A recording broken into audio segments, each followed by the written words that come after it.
ಬರೀ ಒಂದು ಗಂಟೆಗೆ ತಿನ್ಕೊಂಡ್ಬಿಡೋಣ, ಬರೀ ಒಂದು ಗಂಟೆಗೆ ತಿನ್ಕೊಂಡ್ಬಿಡ್ತೀನಿ.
ಹಾಲಿನ ದರ ಹೆಚ್ಚಿಸಬೇಕು, ಹಾಲಿನ ದರ ಹೆಚ್ಚಿಸಬೇಕು, ಹಾಲಿನ ದರ ಹೆಚ್ಚಿಸಬೇಕು, ಹಾಲಿನ ದರ ಹೆಚ್ಚಿಸಬೇಕು, ಹಾಲಿನ ದರ ಹೆಚ್ಚಿಸಬೇಕು, ಹಾಲಿನ ದರ ಹೆಚ್ಚಿಸಬೇಕು, ಹೆಚ್ಚಿಸಬೇಕು, ಹಾಲಿನ ದರ ಹೆಚ್ಚಿಸಬೇಕು, ಹಾಲಿನ ದರ ಹೆಚ್ಚಿಸಬೇಕು, ಹಾಲಿನ ದರ ಹೆಚ್ಚಿಸಬೇಕು, ಬೇಕೇ ಬೇಕು, ನ್ಯಾಯ ಬೇಕು, ಬೇಕೇ ಬೇಕು, ನ್ಯಾಯ ಬೇಕು, ಬೇಕೇ ಬೇಕು, ನ್ಯಾಯ ಬೇಕು, ಹೆಚ್ಚಿಸಬೇಕು, ಹಾಲಿನ ದರ ಹೆಚ್ಚಿಸಬೇಕು, ದರ ಹೆಚ್ಚಿಸಬೇಕು, ದರ ಹೆಚ್ಚಿಸಬೇಕು, ದರ ಹೆಚ್ಚಿಸಬೇಕು, ಬೇಕೇ ಬೇಕು, ನ್ಯಾಯ ಬೇಕು, ಕೊಡಲೇಬೇಕು, ನ್ಯಾಯ ಬೇಕು, ಹಾಲಿನ ದರ ಹೆಚ್ಚಿಸಬೇಕು, ಹಾಲಿನ ದರ ಹೆಚ್ಚಿಸಬೇಕು,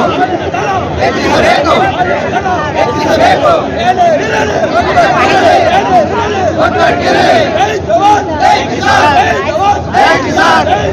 ಹೆಚ್ಚಿಸಬೇಕು,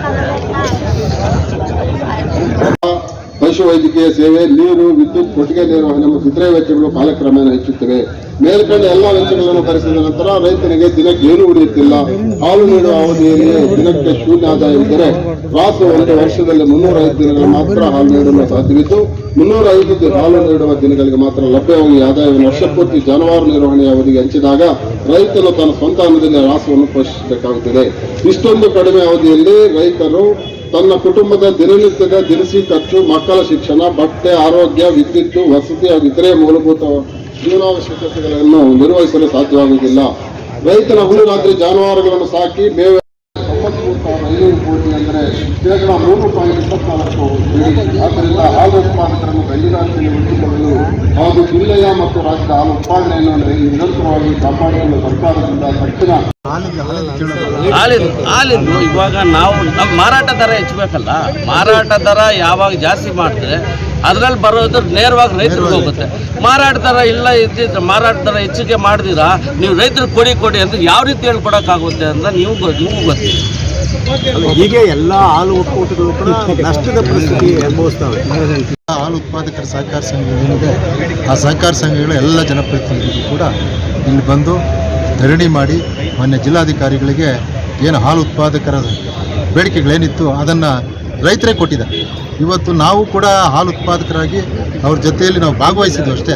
ಅಧ್ಯಕ್ಷರಾಗಲಿ ಡೈರೆಕ್ಟರಾಗಲಿ ನಾವು ಮುಂಚೂಣಿಯಲ್ಲಿಲ್ಲ, ಅವರೇ ಮುಂಚೂಣಿಯಲ್ಲಿದ್ದು ಅವ್ರ ಮುಖಾಂತರನೇ ಇವತ್ತು ಈ ಬೇಡಿಕೆಗಳನ್ನು ಸರ್ಕಾರಕ್ಕೆ ಕೊಟ್ಟಿದ್ದೀವಿ. ಬಹುಶಃ ಇವತ್ತು ಏನು ಚಿಕ್ಕಬಳ್ಳಾಪುರ, ಕೋಲಾರ ಈ ಭಾಗದ ಏನು ಜಿಲ್ಲೆಗಳಿದೆ ಭಾಳಷ್ಟು ಬರಗಾಲಕ್ಕೆ ತುತ್ತಾಗಿದೆ. ನನ್ನ ಪ್ರಕಾರ ನಾನು ಒಬ್ಬ ರೈತನಾಗಿ ಹೇಳ್ತೇನೆ, ಸುಮಾರು 1 ವರ್ಷ ಆಗಿದೆ ಚಿಕ್ಕಬಳ್ಳಾಪುರ ಈ ಭಾಗದಲ್ಲಿ ಏನು ಮಳೆ ಸರಿಯಾಗಿ ಬಿದ್ದು 1, 2, 3 ಮಳೆ ಆಗಿರ್ತಕ್ಕಂಥದ್ದು ಅಥವಾ ಕೆರೆಗಳಿಗೆ ನೀರು ಬಂದಿರತಕ್ಕಂಥದ್ದು ನಾವು ನೋಡೇ ಇಲ್ಲ ಈ 1 ವರ್ಷದಿಂದ. ಹಿಂದೆ ಹಿಂಗಾರು ಕೂಡ ಕೈ ಕೊಡ್ತು ನಮಗೆ. ಹಿಂಗಾರಲ್ಲೂ ನಿಮಗೆಲ್ಲ ಗೊತ್ತಿದೆ, ನವಂಬರ್ ಡಿಸೆಂಬರಲ್ಲಿ ನಮಗೆ ಫ್ಲಡ್ಸ್ ಇದಾಗಿ ಸೈಕ್ಲೋನ್ಸ್ ಆಗಿ ಒಳ್ಳೆ ಮಳೆ ಬರಬೇಕಾಗಿತ್ತು, ಅದೂ ಇಲ್ಲ. ಈಗ ಮುಂಗಾರು ಕೂಡ ಕೈ ಕೊಟ್ಟಿದೆ. ಇಂಥ ಭೀಕರವಾದ ಬರಗಾಲ ಬಹುಶಃ ನನ್ನ ಒಂದು ಅವಧಿಯಲ್ಲಿ ನಾನು ಯಾವತ್ತೂ ನೋಡಿಲ್ಲ. ಅಂಥ ಒಂದು ಸಂದರ್ಭದಲ್ಲಿ ಇವತ್ತು 34 ರೂಪಾಯಿ 45 ಪೈಸೆ ನಾವು ಹಾಲಿನ ದರ ರೈತರು ಕೊಟ್ಟರೆ ಏನು ಉಳಿತಾಯ ಆಗ್ತದೆ? ಈಗಾಗಲೇ ಅದನ್ನೆಲ್ಲ ಲೆಕ್ಕಾಚಾರ ಮಾಡಿ ಇವತ್ತು ಮನೆ ಜಿಲ್ಲಾಧಿಕಾರಿಗಳಿಗೆ ನಮ್ಮ ರೈತರ ಮುಖಾಂತರ ಈ ಬೇಡಿಕೆಯನ್ನು ಕೊಟ್ಟಿದ್ದೀವಿ. ಇವತ್ತು 10 ರಿಂದ 15 ರೂಪಾಯಿ ಜಾಸ್ತಿ ಮಾಡದೇ ಇದ್ದರೆ ರೈತ ಎಲ್ಲೋ ಒಂದು ಕಡೆ ವಿಮುಖನಾಗ್ತದೆ. ಇವತ್ತು ಸಂಪೂರ್ಣ ಪೌಷ್ಟಿಕ ಆಹಾರ ಹಾಲು ಅಂತ ಹೇಳ್ತಾರೆ, ಆದರೆ ಆ ಹಾಲಿನ ಉತ್ಪಾದನೆ ಕಡಿಮೆ ಆದರೆ ಮಕ್ಕಳಿಗೆ, ರೋಗಿಗಳಿಗೆ ಅಥವಾ ವೃದ್ಧರಿಗೆ ಎಲ್ರಿಗೂ ಹಾಲು ಬೇಕಾಗ್ತದೆ. ಅಂಥ ಹಾಲು ಉತ್ಪಾದನೆ ಕಡಿಮೆ ಆದಾಗ ಎಲ್ಲೋ ಒಂದು ಕಡೆ ಇದು ಹೊಡೆತ ಆಗ್ತದೆ. ಅದರಿಂದ ಸರ್ಕಾರಗಳು ಕೂಡಲೇ ಎಚ್ಚೆತ್ತುಕೊಳ್ಬೇಕು. ಇವತ್ತು ರಾಜ್ಯ ಸರ್ಕಾರ ಇರ್ಬೋದು, ಕೇಂದ್ರ ಸರ್ಕಾರ ಇರ್ಬೋದು, ಹಾಲಿನ ಏನು ಇವತ್ತು ರೈತರು ಕಷ್ಟಪಡ್ತಾ ಇರ್ತಕ್ಕಂಥದ್ದು, ಒಂದು ಹಸುವಿನ ನಿರ್ವಹಣೆ ಮಾಡಬೇಕಾದ್ರೆ ಸಾಕಷ್ಟು ಶ್ರಮ ಇದೆ. ಬೆಳಗ್ಗೆ ಎದ್ದು ಹಸುವಿಗೆ ಮೇವು ತರ್ತಕ್ಕಂಥದ್ದು, ಸಗಣಿ ಎತ್ತಿ ಗಂಜಲ ತರ್ತಕ್ಕಂಥದ್ದು, ಹಾಲು ಕರಿಬೇಕಾಗ್ತದೆ, ಡೈರಿಗೆ ಹಾಕಬೇಕಾಗ್ತದೆ, ಮತ್ತೆ ಹೋಗಿ ಮೇವು ತರಬೇಕಾಗ್ತದೆ. ಭಾಳ ಸಾಕಷ್ಟು ಕೆಲಸ ಇದೆ. 24 ಗಂಟೆ ಕೆಲಸ ಮಾಡಿದೆ ಆ ಹೈನೋದ್ಯಮದಲ್ಲಿ ಕೆಲಸ ಇದೆ. ಅಂಥ ಒಂದು ಕೆಲಸಕ್ಕೆ ಕೇವಲ 34 ರೂಪಾಯಿ 45 ಪೈಸೆ ದರ ಕೊಟ್ಟರೆ ಖಂಡಿತ ಇದು ಯಾರೂ ಕೂಡ ಈಗಾಗಲೇ ಹಾಲಿನ ಉತ್ಪಾದನೆ ಕೂಡ ಕಡಿಮೆ ಆಗ್ತಾಯಿದೆ. ಹಾಗಾಗಿ ನಾವು ಸರ್ಕಾರವನ್ನು ಒತ್ತಾಯ ಮಾಡ್ತಾ ಇದ್ದೀವಿ. ತಾವು ಹೇಳಿದ್ರೆ ಒಕ್ಕೂಟಗಳು ಕೊಡಬೇಕು. ಒಕ್ಕೂಟಕ್ಕೆ ಬರ್ತಕ್ಕಂಥದ್ದು ಎಲ್ಲಿಂದ ಬರ್ತದೆ? ಒಕ್ಕೂಟಕ್ಕೂ ಕೂಡ ಇವತ್ತೇನು ಹಾಲಿನ ದರ ಜಾಸ್ತಿ ಮಾಡಿದಾಗ ಅಲ್ಲೆಲ್ಲೋ ಒಂದು ಕಡೆ 1 ರೂಪಾಯಿ ಅಥವಾ 1.5 ರೂಪಾಯಿ ನಾವು ನಮ್ಮ ಒಂದು ನಿರ್ವಹಣೆ ವೆಚ್ಚ, ಇವತ್ತು ಹಾಲು ಪ್ರೊಸೆಸಿಂಗ್ ಮಾಡಬೇಕು, ಪ್ಯಾಚರಿಂಗ್ ಮಾಡಬೇಕು, ಪ್ಯಾಕೆಟ್ ಮಾಡಬೇಕು, ಇದೆಲ್ಲವನ್ನು ಕೂಡ ವೆಚ್ಚ ಸರಿದೂಗಿಸ್ಕೊಂಡು ರೈತರಿಗೆ ನಾವು ಕೊಡಬೇಕಾಗ್ತದೆ. ಹಾಗಾಗಿ ಮೊನ್ನೆನ 1.5 ರೂಪಾಯಿ ಏನು ನಾವು ಹೆಚ್ಚಿಗೆ ಕೊಟ್ವಿ, ಆ 1.5 ರೂಪಾಯಿ ಕೊಟ್ಟಿರ್ತಕ್ಕಂಥದ್ರಲ್ಲಿ ನಾವು ನಷ್ಟವನ್ನು ಅನುಭವಿಸ್ತಾ ಇದ್ವಿ. ಅದರಿಂದ ಇವತ್ತು ಸರ್ಕಾರ ಕೂಡಲೇ ಒಕ್ಕೂಟಗಳ ಒಂದು ಸಹಾಯಕ್ಕೂ ಬರಬೇಕು. ರೈತ ಇವತ್ತೇನು ರಾತ್ರಿಯಾಗಲೂ ಕಷ್ಟಪಟ್ಟು ಹಾಲು ಉತ್ಪಾದನೆ ಮಾಡ್ತಾ ಇದ್ದಾನೆ, ಅವ್ರ ಸಹಾಯಕ್ಕೂ ಬರಬೇಕು ಅಂತೇಳಿ ಇವತ್ತು ನಾವೆಲ್ಲರೂ ಕೂಡ ಭಾಳ ಒತ್ತಾಯಪೂರ್ವಕವಾಗಿ ಇಡೀ ಚಿಕ್ಕಬಳ್ಳಾಪುರ ಜಿಲ್ಲೆಯ ಎಲ್ಲ ಹಾಲು ಉತ್ಪಾದಕ ಸಹಕಾರ ಸಂಘಗಳು, ಸುಮಾರು 1000ಕ್ಕೂ ಹೆಚ್ಚು ಹಾಲು ಉತ್ಪಾದಕ ಸಹಕಾರ ಸಂಘಗಳಿಗೆ ಜನಪ್ರತಿನಿಧಿಗಳೆಲ್ಲ ಬಂದು ಅವರೇ ಈ ಒಂದು ಹೋರಾಟವನ್ನು ಅವರ ನೇತೃತ್ವದಲ್ಲಿ, ಅವರ ನಾಯಕತ್ವದಲ್ಲಿ ನಾವು ಮಾಡಿರ್ತೇವೆ. ನಾವು ಕೂಡ ಒಬ್ಬ ರೈತರಾಗಿ ಪಾಲ್ಗೊಂಡಿದ್ದೀವಿ ಹೊರತು ಒಕ್ಕೂಟದ ಅಧ್ಯಕ್ಷರಾಗಲಿ ನಿರ್ದೇಶಕರಾಗಿ ಪಾಲ್ಗೊಂಡಿಲ್ಲ. ಸರ್, ಇದು ಸರ್ಕಾರದ ವಿರುದ್ಧ ಅಲ್ಲ, ನಮ್ಮ ರೈತರ ಸಂಕಷ್ಟಗಳನ್ನು ಇವತ್ತು ನೇರವಾಗಿ ನಮ್ಮ ಏನು ರೈತರು ಇವತ್ತು ಜಿಲ್ಲಾಧಿಕಾರಿಗಳಿಗೆ ಮನವಿಯನ್ನು ಸಲ್ಲಿಸಿದ್ದೀವಿ. ಆ ಮನವಿಯ ಮುಖಾಂತರ ಇವತ್ತು ಸರ್ಕಾರ ಇವತ್ತು ಸನ್ಮಾನ್ಯ ಮುಖ್ಯಮಂತ್ರಿಗಳು ಮತ್ತು ಯಾವುದು ಇಲಾಖೆಗೆ ಸಂಬಂಧಪಟ್ಟ ಮಂತ್ರಿಗಳು ಕೂಡ ನಮ್ಮ ಅಹವಾಲನ್ನು ಆಲಿಸಿ ಇವತ್ತು ಏನು ಈ 2 ಜಿಲ್ಲೆಗಳಲ್ಲಿ ಇಡೀ ರಾಜ್ಯದಲ್ಲಿ ಬರ ಆವರಿಸಿದೆಯೋ, ಇವತ್ತು ಎಷ್ಟು ಕಷ್ಟಜೀವಿಗಳೆಂದರೆ 2 ಜಿಲ್ಲೆಗಳಲ್ಲೂ ಕೂಡ ಇವತ್ತು ಹಾಲಿನ ಮೇಲೆ ತಮ್ಮ ಜೀವನವನ್ನು ನಡೆಸ್ತಕ್ಕಂಥ ಒಂದು ಹಾದಿಯನ್ನು ಕಂಡುಕೊಂಡಿದ್ದಾರೆ. ಆದರೆ ಇವತ್ತು ಸಮರ್ಪಕವಾದಂಥ ಒಂದು ರೇಟನ್ನು ಇವತ್ತು ನಾವು ಸರ್ಕಾರದ ವತಿಯಿಂದ ಕೇಳ್ತಾ ಇದ್ದೀವಿ. ಆ ರೇಟನ್ನು ಸನ್ಮಾನ್ಯ ಮುಖ್ಯಮಂತ್ರಿಗಳು ಮೊನ್ನೆ ಕಲಾಪದಲ್ಲಿ ಒಂದು ನೀರಿನ ಬಾಟ್ಲಿ ತೋರಿಸ್ತಾ ಇದ್ರು. ಒಂದು ನೀರಿನ ಬಾಟ್ಲಿನ ರೇಟ್ ಎಷ್ಟು, ಹಾಲಿನ ರೇಟ್ ಎಷ್ಟು ಅಂತ.